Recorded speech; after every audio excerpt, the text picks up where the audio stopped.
Now go to one said Toby Perkins for Prime Minister's questions. Number one, sir. Prime Minister.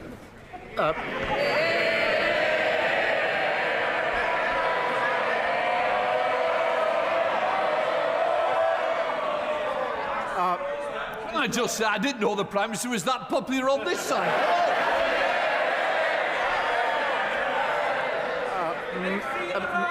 Mr. Speaker, can I start by saying this? My thoughts, and I'm sure the thoughts of the whole House, are with the 2 children stabbed at Kingsbury High School in Brent. And my heart goes out to everyone affected by this appalling attack. We thank the police for their rapid response.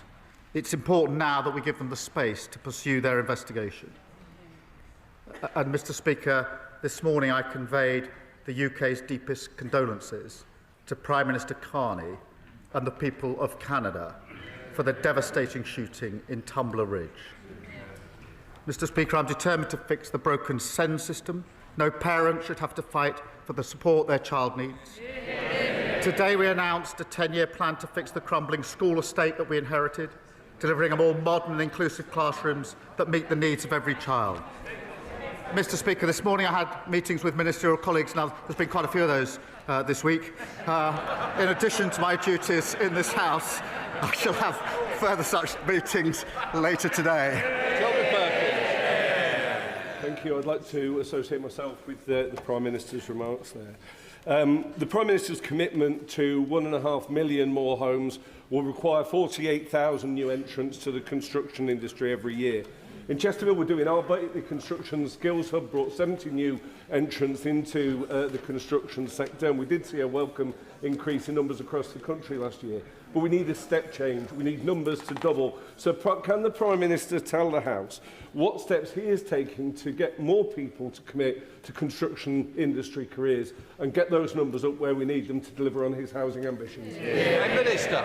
Well, my honourable friend is right. The task of rebuilding our country is a huge opportunity to give young people a brilliant career.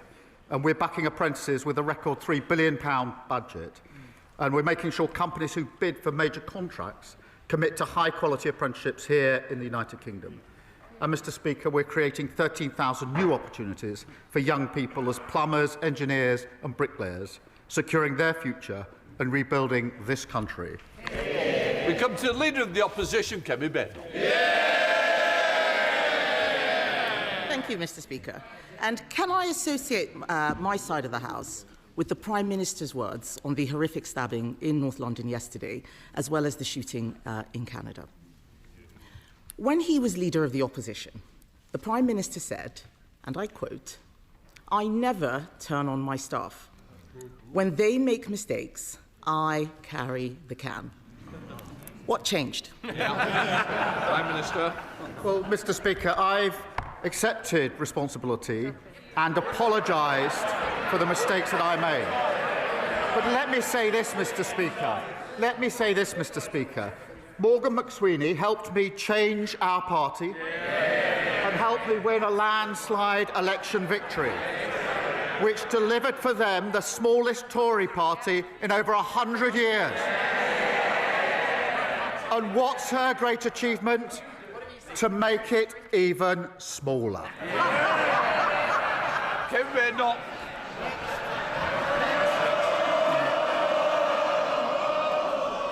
The Whips have done a great job today. This is like the 37th... Oh, you said, yeah, exactly. Done a great job today getting them cheering. We all know that they've been sick for the last week. Because let's remember, Mr. Speaker, just last week,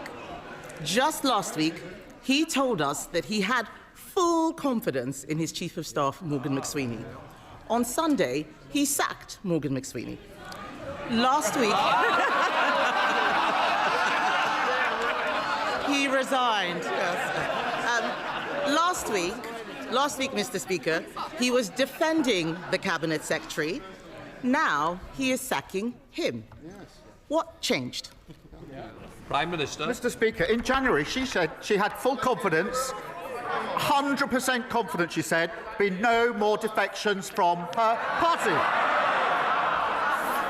48 hours later, the Shadow Foreign Minister defected. 8 days after that, the former Home Secretary defected. The only question now is, who's next? She needs to wake up. Her party is dying. Mr. Speaker, the Prime Minister is demonstrating stratospheric levels of delusion if he thinks the problem is on this side of the House. And he didn't say anything about why the Cabinet Secretary is going. We know the truth. It is because he is throwing everyone under a bus except himself.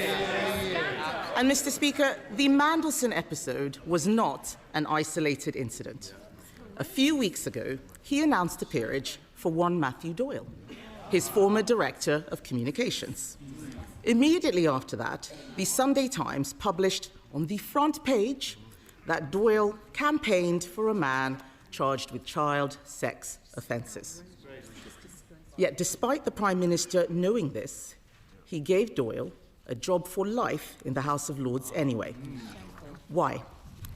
Prime Minister. Mr. Speaker, Matthew Doyle did not give a full account of his actions. And on Monday, I promised my party and my country there would be change. And yesterday, I removed the whip from Matthew Doyle. I'll tell you what other action we've taken, Mr. Speaker. Along with the Safeguarding Minister, I and this government have introduced the most far-reaching violence against women and girls strategy. And I'll tell you what else we've done. This government has introduced a pay rise for millions of working-class women. What did the Leader of the Opposition do? She opposed it. This government's introducing greater protection for women at work. What did the Leader of the Opposition do? She opposed it. And I'll tell you what else she opposes. This government removing the disgusting rape clause that they put in place. Mr. Speaker, the Prime Minister pretends not to know about Matthew Doyle. It was on the front page of the Sunday Times. He cannot explain why he gave this man a peerage, and I think they should be wondering why they're still cheering for him after that. And the Prime Minister, sometimes likes to claim, as he just did, that he cares about violence against women. The truth is, he only cares about the victims when he's trying to save his own skin. They can shake their heads. We saw it with grooming gangs. We saw it with Mandelson. And now we see it with Doyle. Isn't that what a former prosecutor would call an established pattern of behaviour? Mr. Speaker, I'm going to take no lectures from the Tories in standards in public life. She defended Partygate for months and months and months. And even now she says it was overblown. The Shadow Foreign Secretary broke the ministerial code by bullying. Boris Johnson kept her. The Leader of the Opposition promoted her. She sits on her front bench. Her former Shadow Justice Secretary complained about not seeing enough white faces in Birmingham, and she was too weak to sack him for racism. Nobody buys it, Mr. Speaker. Not even the Labour women, because they know he always puts the Downing Street Boys Club first. And how dare he criticise us? We weren't the ones stuffing government with hypocrites and paedophile apologists. He can't build a team, Mr. Speaker. He has no plan. He can't even run his own office, let alone the country. He is now dealing with a new scandal of appointing someone who campaigned for a man convicted of having indecent pictures of girls as young as 10. Isn't the Prime Minister ashamed that that will be his legacy? Prime Minister. Mr. Speaker, my legacy is changing my party and winning a general election. And I'll tell you this, I kicked my former leader out of my party. Her former leader, Liz Truss, broke the economy and has descended into bonkers conspiracy theories. I kicked her out of Parliament. She's too weak to kick her out of their party. Kemi Badenoch. Mr. Speaker, he hasn't apologised for appointing Matthew Doyle because he won't take responsibility. He never does, and they know it. The Prime Minister is now telling everyone that he's never lost a fight. It's because he won't step into the ring. He's never lost a fight. He's walked away from welfare reform. He won't stand up to the unions. He won't stand up to China. He can't even stand up to Mauritius. He's had, Mr. Speaker, he's had 3 cabinet secretaries, 4 chiefs of staff, 5 director of communications in just 18 months. And now he is mired in yet another scandal. Does he ever look in the mirror and ask himself, is the real problem staring him in the face? Mr. Speaker, I delivered a landslide victory for our government. Only 4 people have ever led the Labour Party to victory in a general election. I am one of them. And she talks about numbers. Let us remember, Mr. Speaker, 5 Prime Ministers, 7 Chancellors, 8 Home Secretaries, 8 Foreign Secretaries, 16 Housing Secretaries, all completely useless, all failed Britain, and this Prime Minister's clearing up the mess. She comes here every week desperately fighting to save her dying party. I'm fighting to change our country. Interest rates down. Inflation down, waiting lists down, child poverty down, and I'll tell you another thing's down, the number of Tory MPs. Thank you, Mr. Speaker. The government has delivered the funding needed to rebuild the new Frimley Park Hospital after the party opposite made empty, unfunded promises to my constituents. Now we urgently need to get on with announcing the preferred site, along with the investment needed to improve public transport, road access and parking. Will the Prime Minister urge NHS England to make this a priority and help give much-needed clarity to Bracknell Forest residents? Prime Minister. Mr. Speaker, delivering the new Frimley Park Hospital is a priority. Under the party opposite, his constituents were given totally empty promises. They failed patients and they failed staff. We put a proper plan and the funding to match, and the Trust are making real progress on the business case, and I want to see spades in the ground as quickly as possible. Said David, Leader of the Liberal Democrats. Mr. Speaker, can I associate myself with the Prime Minister's remarks about the dreadful stabbing of 2 children in Brent and about the horrifying shootings in British Columbia? Our thoughts and prayers are with the children's parents and the people of Canada, especially those grieving the loss of loved ones. Mr. Speaker, to appoint 1 paedophile supporter cannot be excused as misfortune. To appoint 2 shows a catastrophic lack of judgment.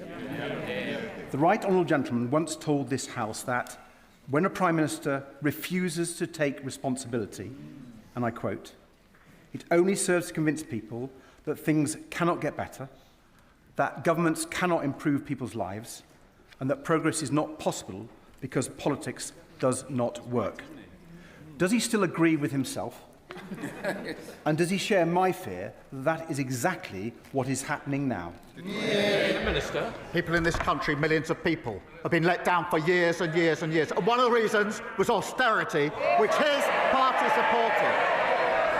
He should take accountability and take responsibility for what he has inflicted on this country.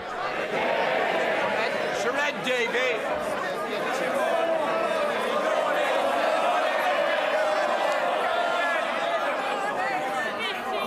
Mr. Speaker, I think I touched a raw nerve.